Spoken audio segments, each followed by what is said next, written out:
Pozdravljeni! Ob robu dogajanja na veliki nagradi Eiffla smo lahko zasledili izjemno zanimiv sestanek.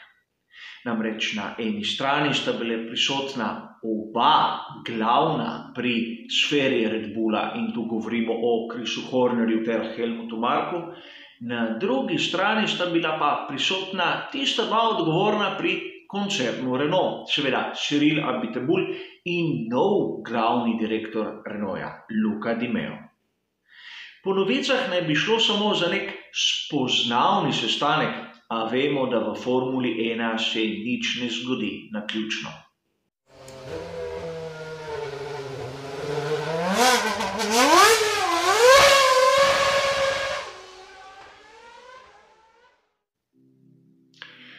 Po objavi novice, da konec sezone 2021 bo Honda zapustila svet Formule 1, se je pojavilo kar nekaj teorij, kaj bojo naredili pri Red Bullu. Sveda ne gre samo za ekipo Red Bull, temveč tudi Alfa Tauri, in zanimivo bo videti, kaj se bo iz tega izcimilo.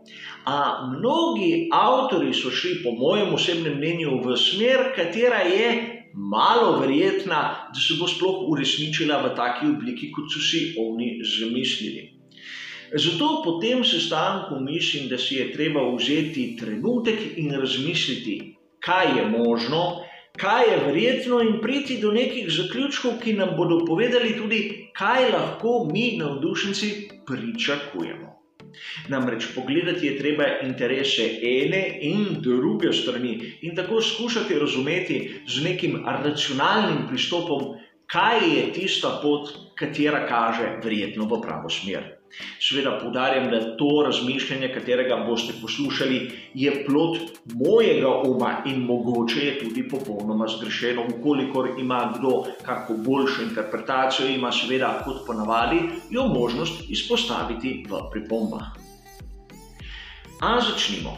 Takoj po tisti novici, da bo Honda zapustila konec naslednje sezone Formulo 1, smo začeli brati o tem, naj bi se skupina Volkswagen nekako priključila cirkusu Formule 1. In res imajo infrastrukturo, katera jim zagotavlja izdelati tako kompleksne pogonske sklope, kot so današnji v Formuli 1. Imajo tudi izkušnje z Enduransa, zato bi bila ta varianta tudi verjetna po eni strani.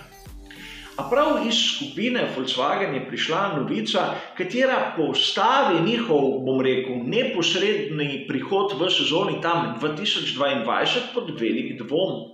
Namreč povedali so, da ni racionalno, da bi se približali Formuli 1 v trenutku, ko imajo vsi njihovi največji nasprotniki razvite pogonske sklope in oni bi morali začeti praktično od začetka. Bolje je počakati spremembo pravil, kjer bojo imeli vsi enako izhodišče in takrat začeti avanturo v Formuli 1. Torej, med vrsticami povedano, da pred sezono 2026, ko je napovedana sprememba pravilnika pri pogonskih sklopih, nimamo kaj pričakovati kogarkoli iz skupine Volkswagen, čeprav je bilo nakazano, naj bi bil to Porsche. Seveda, možno je, da bi se pokazali tudi prej, a po mojem osebnem mnenju tudi malo verjetno. Druga teorija, katera je prišla v raznih člankih, raznih prispevkih na dan, je ta, da naj bi Honda prodala nekomu svoj projekt. In ta nekdo naj bi ga potem naprej razvijal po svojih najboljših močeh. Govorilo se je o raznih strukturah, kot naprimer Ilmor, Cosworth in še bi lahko našteval. Po drugi strani smo lahko brali, da naj bi celo Red Bull s to bližnjico nekako sam začel razvijati pogonski sklop in postal tako celotni konstruktor, kot naprimer Mercedes, Ferrari in Renault. Seveda zadevo moramo vzeti z veliko rezervo. Najprej zaradi tega. V zgodovini smo že precejkrat videli, da je tisti konstruktor zapustil Formulo 1, a prodal svoj material nekemu, imenujmo ga podizvajalcu. In tu bom naštel samo 3 primere. Spomnimo se tiste naveze BMW Megatron v 80-ih. V 90-ih smo videli Renault Mehachron Supertrack In seveda na prehodu v novo tisočletje Peugeot, kateri je prodal celotno svojo strukturo Asiateku. Seveda nihče izmed teh naštetih podizvajalcev ni naredil produkta, kateri bi bil konkurenčen. Namreč, kako si lahko zamišljamo, da z starejšim materialom bi bili lahko konkurenčni nekomu, ki je projekt začel znova? Mislim, da to ni v Formuli 1. In zavedati se moramo nekaj, da govorimo o Red Bullu in pri Red Bullu želijo dober material. Ne samo nekaj, kar bi lahko nekako zakrpalo neko krizno situacijo. To bi si lahko privoščili naprimer pri Alfa Tauriju, pri Red Bullu ne. In treba se vprašati še nekaj drugega, ukolikor kdo drugi vstopi noter, kje bo dobil potrebni kader. Zavedati se moramo, da Honda ima svoje proizvodne sposobnosti na Japonskem in dvomim, da bi nekdo iz Evrope lahko privabil tehnike iz Japonske, da bi se preselili v Evropo in nadaljevali s projektom. Vidimo na primer letos pri primeru Ferrarija, in s tem ne mislim nič žaljivega, da samo ime pač ne pomeni dosti, če ni tistega pravega tehničnega kadra v ozadju. Da pustimo tudi pri strani infrastrukturo, katera je potrebna za izdelavo tako kompleksnega elementa, kot je pogonski sklop.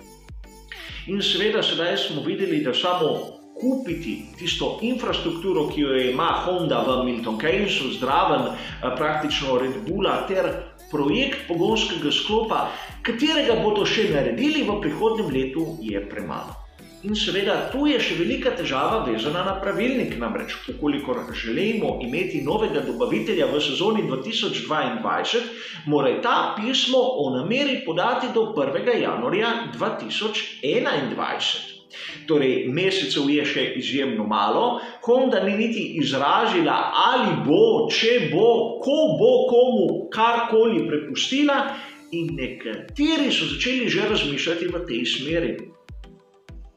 Zavedati se moramo, da v trenutku, ko snemam ta prispevek, je oktober 2020, torej rok se približuje izjemno hitro in dvomim, da se bo kaj takega zgodilo, kot mnogi napovedujejo. In na koncu se moramo še vprašati, te razne strukture, kot je bil omenjeni Cosworth in novi Ilmor Marija Iljena, če so oni sploh sposobni napraviti konkurenčen pogonski sklop v Formuli 1. Njihove izkušnje niso na nivoju, čeprav Mario Iljen je svetoval Renaultu, nima po mojem kompetenc narediti celotnega pogonskega sklopa, a to je moje osebno mnenje. Še naprimer, Cosworth, če se ga spomnimo, v zadnjem obdobju atmosferskih motorjev v Formuli 1 je naredil produkt, kateri je bil daleč za vso konkurenco. A seveda, kot sem povedal, gre za moje osebno videnje. Na to smo slišali kar nekaj teorij, katere so povezovale Red Bull z raznimi že obstoječimi dobavitelji pogonskih sklopov v Formuli 1, oziroma ostala sta samo dva. Pri Mercedesu mislim, da je stvar zaključena iz dveh zornih kotov. Prvič, v sezoni 2021 bodo bili dobavitelji za 4 ekipe in dodati še 2, mislim, da realno ni mogoče. Nimajo takih proizvodnih kapacitet, da bi si lahko kaj takega privoščili.